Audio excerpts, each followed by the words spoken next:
Hello, you're watching Twin Tiers football alongside Dan Fates. I'm Jenna Cottrell. Some great fall weather out there tonight and some even better football. Yeah, a lot of teams in the Twin Tiers getting the win last Friday, so now comes the pressure to continue that streak. Yeah, Athens football, they went with 4 wins last year. This season, their veteran roster getting it done as tonight they look to maintain a perfect record. Let's get to it. It was another tough non-league matchup. Athens looking for revenge from last year versus Hughesville. Less than 4 minutes left in the second. We were tied until this gem. Aaron Berry bombs away. The perfect spiral. Austin Lister patiently waiting in the end zone. Wildcats make it 21-14. Athens defense doing its thing. Luke Newman feeling brand new. That quarterback, yeah, he didn't stand a chance. Now Athens was driving with less than a minute left in the second. Kalen Keithley, the kid, is wide open. And then, yeah, he's on the move. He goes happy free feet, bringing it inside the 10. Even the ref wanted to get a better look at this one. So then with just 20 seconds left in the half, Berry roll out. The Wildcats coming for that #1 spot. Athens gets payback as the Wildcats sending a message. 41-20. Like that. Black Knights looking to get back on track. This one bringing the drama. South Williamsport up 2-0 in the third, but off the kick return, Stephen Yates, you might be able to see him, might not be able to see him. There we go. Breaking some tackles here off the kickoff. There he is. Stephen Yates. See ya, buddy. Look at this guy.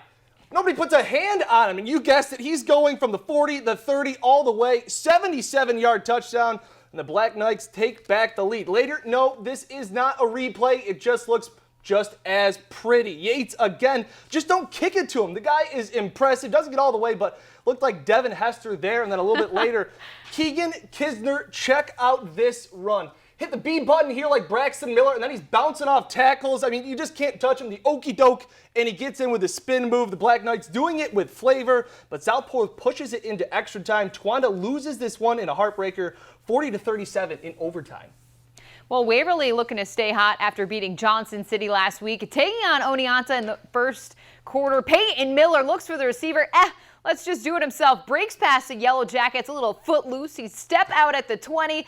But they'd make it to the red zone, and they'd make it pretty quick. Miller drops back, point and shoot. Josh Mastrantono in stride. Waverly up 7-0. Next to Oneonta drive, though, they would respond. The Yellow Jackets, a 6-yarder for 6. But Waverly, they would take over in this one. The Wolverines sting the Yellow Jackets 63-18. Yeah, out in Binghamton, Tessie, Tioga, and Jesse Manuel they're a combo squaring deal. up against Seton Hall. It must be fun to watch this guy. Just give him the ball, sit back. You don't see him there, but that's just because he's really, really good. Manuel in for the score, 6-0 Tigers. But Seton didn't go out without a fight. Look at Dan Crowley spinning it. The lefty to John Giagrego, and that would cut it to 14-6 a little later. No Manuel here, but Adam Zwerlin. His name would be a big score in Scrabble, but here it's just worth 6. He tumbles into the end zone. Too much Tioga, too much Manuel. They power past Seton Catholic, 57-20.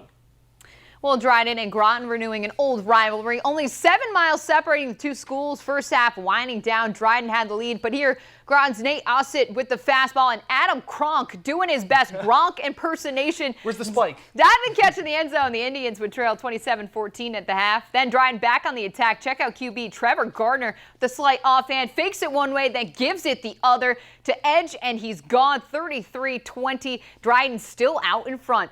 Groton, though, would look to answer. Matt Goombas is a beast. Goes up the middle, bounces off a couple of guys, then takes off. Got to jump on his back. 40 yards for the big man. Then a couple plays later, just feed him again, running all over his own guys. You got to check this out. It's pretty dang funny. The Indians would keep it close in this one, but Dryden would outlast Groton as they get the W 39-34. Well, Horseheads football has been in a state of transition. Last year, the Raiders had just 2 wins. Yeah, but this season, they're already off to an explosive start with a chance to already tie their 2014 record. Horseheads traveling to Auburn tonight, going for that 2-0 start. Opening drive of the game, though, Auburn on a 4th and 16 just calls the perfect play. The screen pass to Nasir Smith, and, well, he's doing the rest. Scampers into the end zone, and unfortunately, the Maroons were up 6-0. Horseheads would go 3 and out, and Auburn would look to score again, but Devontae House here is going to the outside, but he's playing a little hot potato here in the red zone. Actually, Ben Clark punches it out, and Robert Patchen falls on it, and the Blue Raiders defense comes up big. Ensuing drive, Ben Clark finding his group. 4th and 2, you're going to run it, right? Nope, just kidding. Over the middle to Noah Basket, taking a hit to make the play and the first down. A couple of plays later, Garrett Briggs taking the handoff here from Clark, and well, he's going to do the rest. He's too fast for the camera, too fast for the Maroons. Gets to the pylon, and we were tied at 6 in the first. The Blue Raiders' defense was the story tonight. Hold Auburn to just 6 points. Wow. Horseheads already equaling their win total from last year and get the victory by a 14-point victory. That's impressive stuff. Some other area scores down in PA. Bucktail traveling to North Penn Mansfield.